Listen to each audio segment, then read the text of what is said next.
오늘의 10분 말씀.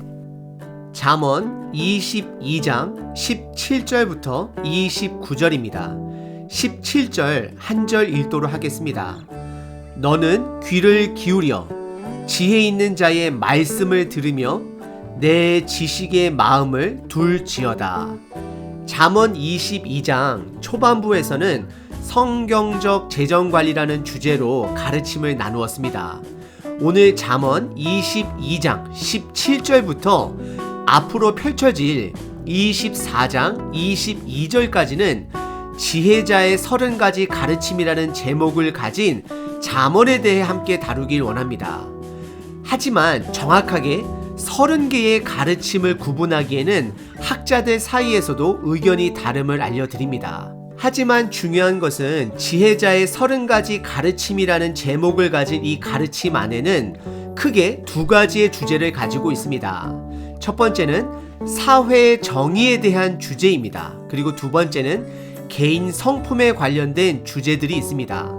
특별히 사회의 정의에서는 사회의 정의에 적극적으로 참여해야 되는 부분과 하지 말아야 될 부분으로 구분되어 있고, 개인 성품에 관련된 주제에서는 우리들이 갖지 말아야 할 성품, 그리고 가까이 하지 말아야 할 사람들, 그리고 우리가 꼭 가져야 할 정체성에 대해 가르치고 있습니다. 오늘 본문을 통해 우리들의 사회를 돌아보고 나 개인을 돌아보는 시간 되시길 바랍니다. 오늘 본문은 크게 두 가지로 나눌 수 있습니다. 첫 번째는 지혜자의 30가지 가르침의 서론 부분과 두 번째는 사회 정의와 인간관계에 대한 가르침을 주고 있는 내용입니다. 첫 번째 부분은 17절서부터 21절까지 지혜로운 자의 30가지 가르침에 들어가기 전에 시작 부분을 설명하는 서론 부분입니다. 17절에 지혜 있는 자의 말을 들어야 한다라고 선포를 합니다. 그리고 18절서부터 21절까지는 왜 지혜 있는 자의 말을 들어야 하는지 세 가지 이유로 답을 하고 있습니다. 우선 17절에 너는 귀를 기울여 지혜 있는 자의 말을 들어야 한다. 그리고 그 지혜자의 말에 마음을 두어야 한다라고 말을 합니다. 첫 번째 이유는 18절에 그것은 아름다운 일이기 때문에 지혜를 들어야 함을 잠언은 말하고 있습니다. 하나님께서 세상을 6일 동안 창조하실 때에 보기 좋으셨다라고 표현하셨습니다. 이것은 아름다운 것입니다. 사람이 하나님의 창조의 뜻대로 삶을 살아갈 때에 그 삶은 아름다운 것입니다. 그래서 잠언은 첫 번째 이유를 지혜자의 말을 듣는 것이 아름다운 일이기 때문에 그 말을 들어야 된다라고 우리들에게 동기를 주고 있습니다. 그리고 두 번째 이유는 19절에 지혜자의 말을 들을 때 여호와를, 하나님을 의뢰할 수 있다라고 말을 합니다. 여기서 의뢰할 수 있다라는 것은 하나님을 신뢰할 수 있기 때문이다라고 말을 하는 것입니다. 하나님의 가르침은 신뢰함으로 그분의 말씀에 순종할 수 있는 것입니다. 그리고 세 번째 지혜자의 말을 들어야 하는 이유는 20절과 21절에 하나님의 말씀을 깨닫고 그 말씀 앞에 화답하기 위함이다라고 가르치고 있습니다. 이것은 어떻게 보면 목적인 것입니다. 지혜자의 말씀을 듣는 이유는 그 말에 반응하기 위해 듣는 것입니다. 17절서부터 21절까지 지혜자의 30가지 가르침의 서론 부분을 다루었습니다. 지혜자의 말을 들어야 하는 동기는 그것이 아름다운 일이기 때문에, 그리고 하나님을 신뢰할 수 있기 때문이다라고 말을 하고 있습니다.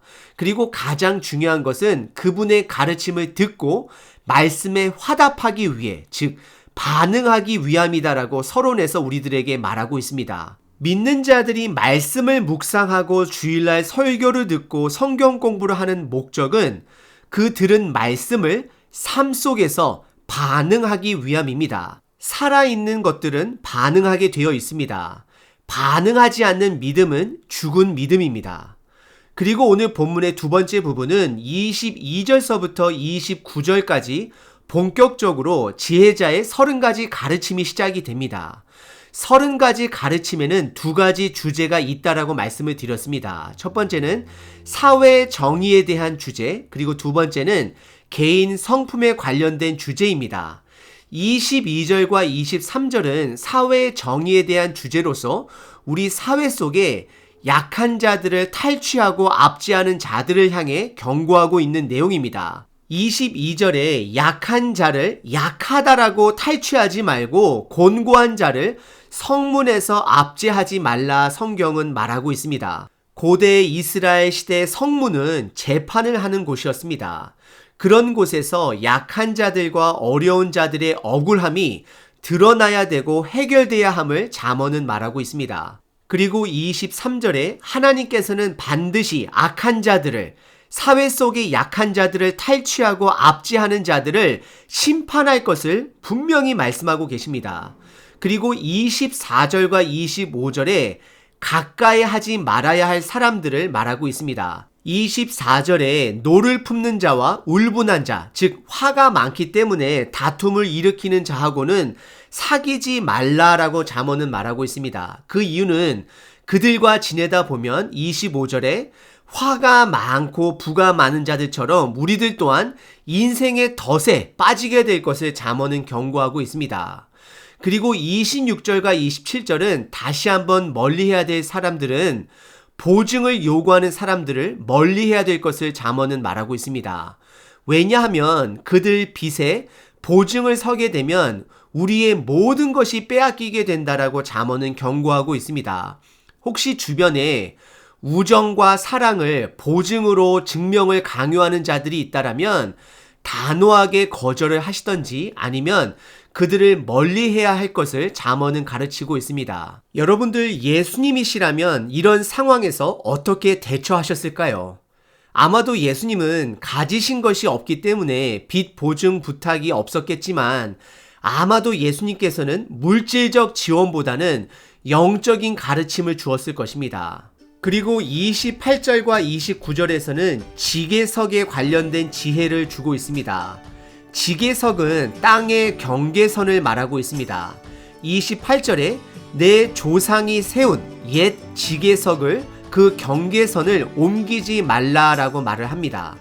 이것은 아마도 하나님께서 이스라엘이 가나안 땅에 정착을 했을 때 땅을 분배받았을 때 각 지파마다 하나님의 뜻대로 그들에게 땅을 분배했고 땅의 경계선을 알려주었습니다. 이것을 그들 스스로 옮기지 말라라고 하는 것은 타인의 권리를 존중하고 또한 자기의 권리 또한 지킬 것을 강조하는 것입니다. 그래서 29절에 내가 자기의 일에 능숙한 사람은 왕 앞에 설 것이고 천한 자 앞에는 서지 않는다라고 말을 하면서 본인의 일, 임무, 책임을 다하는 자는 영광받을 삶을 살 것이다라고 말하고 있습니다. 우리는 타인의 권리, 남의 것도 존중해야 되지만 내 것 또한 지킬 줄 알아야 되는 것입니다. 오늘 잠언은 지혜자의 30가지 가르침이라는 제목을 가진 잠언의 가르침 내용을 함께 살펴봤습니다. 우리는 하나님의 말씀을 들어야 합니다. 하나님의 말씀을 듣는 것이 아름다운 일입니다. 그리고 하나님의 말씀을 신뢰할 때 그 말씀 앞에 우리 들은 말씀을 삶 속에서 반응할 수 있는 것입니다. 오늘 잠언은 크게 4가지 반응을 가르쳐 주고 있습니다. 첫 번째는 약한 자들의 것을 탈취하지 말아야 할 것을 경고합니다. 그것을 탈취한 자는 하나님의 심판이 있을 것을 경고하고 있습니다. 그리고 두 번째는 분을 품고 화를 품고 사는 자들을 닮지 말아야 할 것을 말하고 있습니다. 분을 품고 사는 자들은 본인의 뜻이 충만한 자들로서 스스로의 덫에 걸리는 자들을 말하고 있습니다. 그리고 세 번째는 우정과 사랑을 빚보증으로 증명하라고 요구하는 자들에게는 과감하게 거절을 하든지 그들을 멀리해야 함을 가르치고 있습니다. 그리고 마지막 4번째는 남의 것을 탐하지도 말고 나에게 주어진 것을 최선을 다해 관리하며 살아야 할 것을 강조하였습니다. 오늘 하루도 우리가 들은 말씀을 삶 속에서 반응하심으로 아름다운 하루를 살아내시는 저와 여러분 되시길 바랍니다.